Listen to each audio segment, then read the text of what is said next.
আমার কাছে যদি জিজ্ঞেস করা হয় পৃথিবীর সর্বশ্রেষ্ঠ খাবার কি, তাহলে চোখ বন্ধ করে একটাই কথা মাথায় আসবে, যার আর কোনো তুলনা নেই। আমরা মধ্যমগ্রাম বাজার গিয়ে একেবারে বর্ষার ইলিশ কিনে এনেছি। একটু নুন আর হলুদ মাখিয়ে সর্ষের তেলে ভেজে নিয়েই সাথে গরম ভাত, কাঁচা লঙ্কা আর ইলিশ মাছ ভাজার তেল। সত্যি কথা বলো, বাঙালির কি আর কিছু লাগে? এই দিয়ে তো পুরো প্লেট খালি। আমার মা যেহেতু স্কুল শিক্ষিকা, তাই অনেক সময় এমন হয়েছে ঘটা করে রান্না করার সময়ই পাইনি।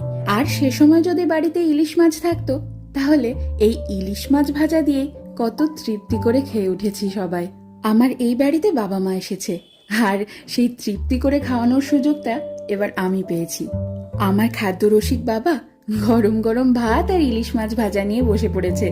দেখো কত মজা করে খাচ্ছে, দেখেও যেন তৃপ্তি আসছে আমার।